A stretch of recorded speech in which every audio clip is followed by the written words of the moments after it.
ஆறுமுகம் அருளிடும் அனுதினமும் ஏறுமுகம். Welcome to Ramesh diaries. இன்றைக்கி நம்மளோட சேனலில் என்ன பார்க்க போகிறீங்க அப்படின்னு பார்த்தீங்கன்னா, நம்ம எப்போவுமே நம்ம ஒரு முழுமையாக ஒருத்தரை நம்புகிறோம் அப்படின்னு பார்த்திங்கன்னா, நம்ம தமிழ் கடவுளான முருகரை தான் இப்போ எல்லாருமே நம்பிகிட்ருக்கோம். ஸோ நம்ம நினைக்கிறத அப்படியே அவர் நிறைவேற்றி கொடுக்குறதுல ரொம்ப ஸ்பெஷலிஸ்ட்டுன்னு சொல்லுவோம்.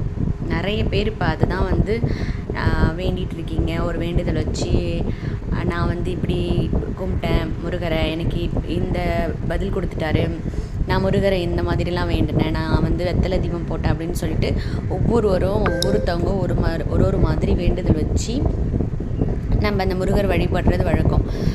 அறுபடை வீடுன்னு சொல்லுவோம் இல்லையா, நம்ம திருத்தணி, மருதமலை, பழனி, திருச்செந்தூர், திருப்பரங்குன்றம் அப்படின்னு சொல்லிட்டு நிறைய ஒரு 6 அறுபடை வீடுகள் இருக்குது. ஸோ இப்போது ஒவ்வொரு படையோட வரலாறு எப்படி இருக்கும், அந்த இடத்துக்கு ஏன் அந்த பேர் வந்துச்சு, அந்த இடத்துல என்ன சிறப்பு, முதன்மை படையான பழனியில் என்ன சிறப்பு, திருத்தணியில் என்ன சிறப்பு, திருச்செந்தூரில் என்ன சிறப்பு, மருதமலையில் என்ன சிறப்பு, பழமுதிர் சோலையில் என்ன சிறப்பு அப்படின்றது சில பேருக்கு தெரியும், சில பேருக்கு தெரியாது. சில பேர் இப்போ தான் கோபி எஸ்கே கோபி சாரோட வீடியோ பார்த்து சாமி கும்பிட்றவங்க இருக்காங்க. கேளிக்கை சித்திரத்தை ரீசெண்டாக கும்பிட்றவங்க நிறைய பேர் இருக்காங்க. இந்த மாதிரி யாராவது சொல்லி நம்ம இந்த முருகரை நம்ம கும்பிட நமக்கு அவர் நிறைய அதிசயம் நிகழ்த்திக்கிட்டே இருக்கார் இல்லையா.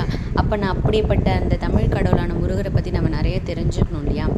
இந்த அறுபடையில் ஏன் இவ்வளோ கோயில் ஒவ்வொரு ஊர்லேயும் இருக்கும்போது இந்த அறுபடை முருகரை நம்ம ஏன் ரொம்ப பெருமையாக சொல்கிறோம், அப்படி என்ன இருக்குது, அதில் என்ன சிறப்பம்சம் இருக்குது அப்படின்ட்டு தெரிஞ்சுக்கலாம் தான் இந்த வீடியோ.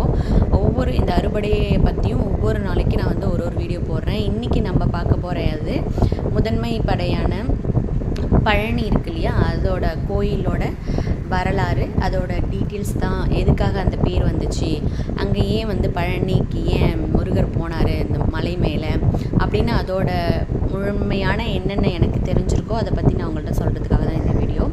பழனி கோயில் பார்த்திங்கன்னா தமிழ்நாட்டில் மதுரை இருக்கு இல்லையா, மதுரையிலேருந்து 115 கிலோமீட்டருக்கு மேற்கு சைடில் அந்த கோயில் உருவாகிருக்கு. இந்த கோயில் யாரால் உருவாக்கப்பட்டது அப்படின்னு பார்த்திங்கன்னா, போகர் அப்படின்ற ஒரு சித்தரால் இது உருவாக்கப்பட்டிருக்கு இந்த முருகர் கோயில். இந்த கோயில் எப்படி அமைஞ்சிருக்குன்னா, மலைக்கு நடுவில் அமைஞ்சிருக்கும். மலையில் இந்த மலை இந்த மலைக்கு ஒரு சிறப்பு காரணம் இருக்குது. இந்த மலைக்கு எப்படி இந்த முருகர் வந்தார் அப்படின்றது, யார் வர வச்சாங்க, எதனால் இந்த மலைக்கு அவர் பர்டிகுலராக தேர்ந்தெடுத்து இந்த மலையில் உட்கார்ந்தார் அப்படின்ட்டு நிறைய ஒவ்வொரு விஷயத்துக்கு பின்னாடி ஒரு கதை இருக்குது. இப்போ இந்த கோயிலில் உள்ள பழனி கோயிலில் உள்ள சாமி நம்ம என்ன சொல்லுவோம்னா பாலதண்டாயுதபாணி அப்படின்னு சொல்லுவோம். இது பார்த்திங்கன்னா ஒரு நாள் நாரதர், இது எப்படி உருவாச்சு அப்படின்னு பார்த்திங்கன்னா, நம்ம ஆல்ரெடி நான் திருவிளையாடல் படம் பார்த்துருப்போம் இல்லையா, பழைய படம்லாம். அதிலலாம் நார்மலாக சின்னதாக சொல்லியிருப்பாங்க அந்த கதை. என்னென்னா, நாரதர் ஒரு ஞானப்பழத்தை எடுத்துகிட்டு கொடுப்பாரு, கடவுளுக்கு படைக்கிறதுக்காக கொண்டு வந்துடுவார். அதை ஞான அம்மாள் என்ன பண்ணுவாங்கன்னா, உமையாள் அதாவது பார்வதி என்ன பண்ணுவாங்கன்னா, அது நம்ம பிள்ளைங்க 2 பேருக்கும் பங்கு போட்டு கொடுக்கலாம் அப்படின்னு நினச்சிருப்பாங்க. ஆனால் அதை கொடுக்கும்போது அப்போ பிள்ளையார் சொல்வார், அம்மா இந்த பழத்தை கட் பண்ணாமல் சாப்பிட்டா தான், அதாவது பங்கு போடாமல் சாப்பிட்டா தான் அதோட ருசி தெரியும், அப்படியே நம்ம சாப்பிட்டா அதோட ருசி தெரியாதுன்னு. சரி, ஓகே, 2 பேருக்கும் கிடைக்காம இதில் ஒரு போட்டி வச்சுக்கலாம், யார் ஜெயிக்கிறாங்களோ அவங்களுக்கு இந்த பழம் அப்படின்னோடனே, யார் ஃபஸ்ட்டு உலகத்தை சுற்றி வரீங்களோ அவங்களுக்கு தான் இந்த பழம் அப்படின்னு சொல்லிட்டாங்க. உடனே நம்ம ஐயன் என்ன பண்ணிட்டாரு, முருகர் மயில் வாகனத்தில் ஏறி உலகத்தை சுற்ற ஆரம்பிச்சிட்டார். விநாயகர் என்ன பண்ணார், கொஞ்சம் புத்தி கூர்மையை யோசித்து, அம்மா அப்பா தானே உலகம் அப்படின்னு நினச்சி அவங்க அம்மா அப்பாவை, அதாவது பார்வதியும் சிவனையும் சுற்றி அந்த பழத்தை வாங்கிட்டார். இதனால் ரொம்ப ஏமாந்து போன நம்ம ஐயன் என்ன பண்ணிவிட்டாரு, முருகர் ஐயா இதுக்கப்புறம் நான் இங்கே இருக்க மாட்டேன் அப்படின்னு சொல்லிட்டு அதெல்லாம் திறந்து நான் போய் தங்கின இடம்தான் பழனி மலை அப்படின்னு சொல்லுவோம். பழம்னி ஐயா, பழம்னி அப்படின்னு சொல்கிறது தான் பழனி அப்படின்னு சொல்கிறாங்க. அங்கே இந்த மலைக்கு வர்றதுக்கு, இந்த பழனி மலைக்கு வர்றதுக்கு உதவியாக இருந்தவர் யார் அப்படின்னு பார்த்திங்கன்னா, இடும்பன்ற ஒருத்தர்.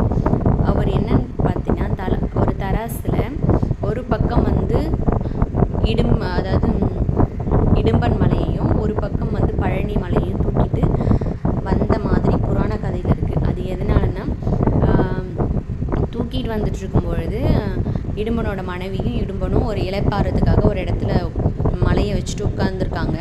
அப்போ மலை குன்றில் ஒரு சிறுவன் வந்து மலை மேலே ஏறி விளையாடும் போது இடும்பனுக்கு ரொம்ப கோவம் வருது. கோவம் வந்துட்டு அந்த குன்றிலிருந்து அந்த சிறுவனை இறங்க சொல்லி ரொம்ப கட்டாயப்படுத்துகிறாரு.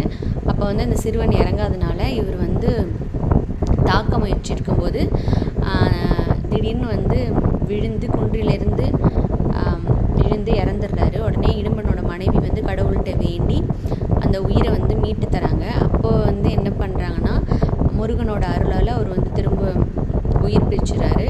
உயிர் பிரித்த பிறகு அவர் என்ன சொன்னாரா, இந்த அளவுக்கு பக்தியாக இருக்கு, அதனால நீ வந்து இனிமேல் நீ என்னோட காவலாளியாக இருக்கணும் அப்படின்னு சொல்லிட்டு சின்ன இடும்பன் மலை கீழே வச்சுட்டு அதுக்கப்புறம் வந்து பழனி மலை அப்படின்னு சொல்லிட்டு அது ஒரு புராண கதையாக சொல்லிட்டு இருக்காங்க. பொதுவாக நம்ம வந்து பழனி அப்படின்னோம்னா பழனம்ன்றது வந்து நிறைய விளைச்சல் தரக்கூடிய ஒரு நிலத்தை தான் குறிக்கும், சரிங்களா? இதுதான் வந்து போக போக நாளடைவில் பழனி அப்படின்றது உருவாச்சுன்னு சொல்லுவாங்க. இது இப்போது எல்லா கோயில் இந்த அறுபடை முருகனோட இடத்த விட இந்த பழனியில் ஒரு முருகனோட சிலைக்கு வந்து ஒரு சிறப்பு அம்சம் இருக்குது. அது என்னன்னு பார்த்தீங்கன்னா, இந்த முருகரோட சிலை எதனால் உருவாக்கப்பட்டுச்சுன்னா நவபாசனத்தால். அதாவது நம்ம சித்தரான போகர் இருக்கா இல்லையா, அவர் வந்து நவபாசனத்தால் வந்து இந்த சிலையை வந்து உருவாக்கினார். இந்த சிலை வந்து மொத்தம் 9 நவபாசனத்தால் ஒரு நச்சு ரொம்ப அதிக வீரியம் உள்ள, எப்படி சொல்கிறதுனா ரொம்ப அதிக சக்தி வாய்ந்த 9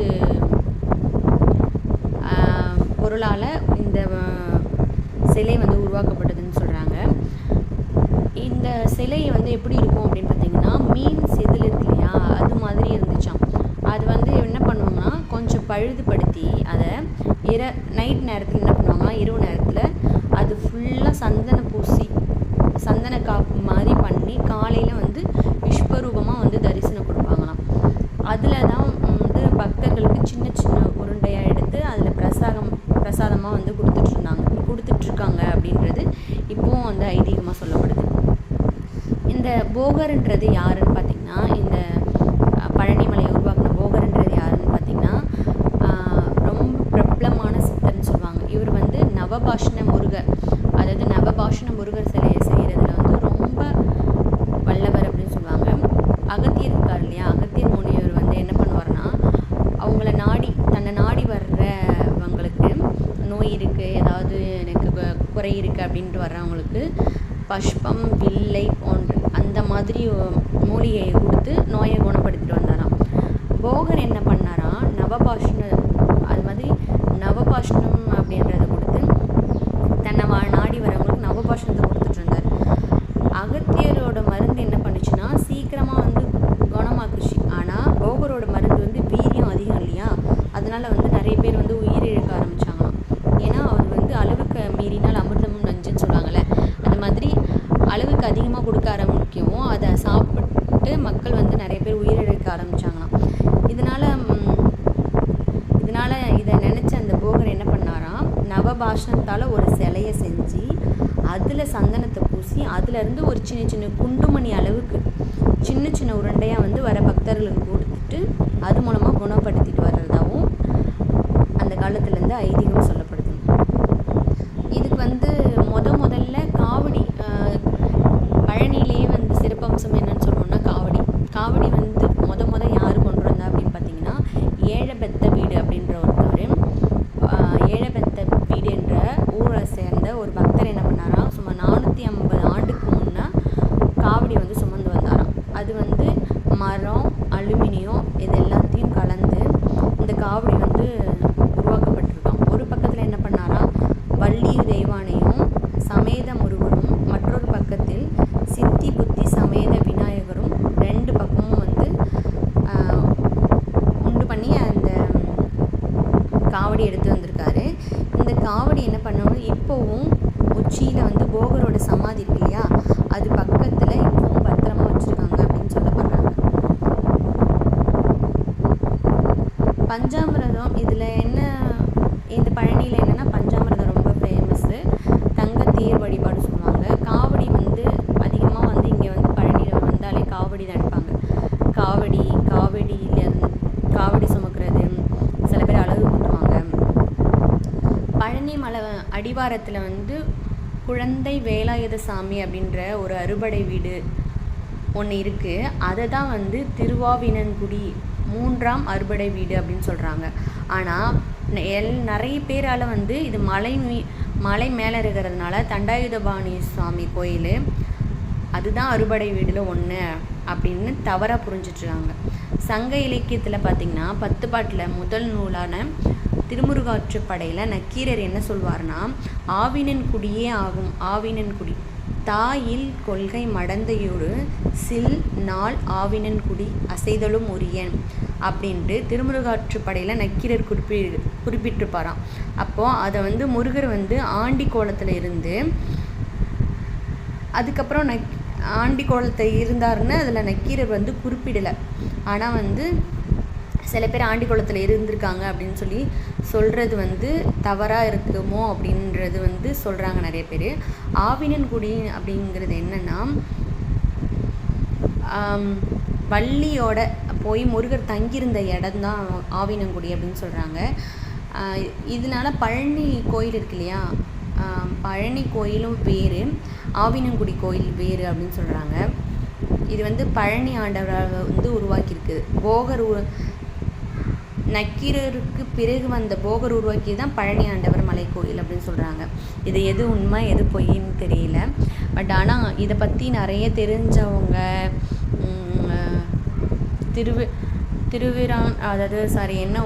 திருவாவினன்குடியில் இருக்கிற அந்த முருகர் கோயில் முதன்மையானதா இல்லை பழனி தண்டாயுதபாணி பழனியாண்டவர் கோயில் முதன்மையானதான்னு தெரியல, சரியாக தெரிய வரலை. ஆனால் எனக்கு தெரிஞ்ச தகவல் வச்சு நான் சொல்லியிருக்கேன்.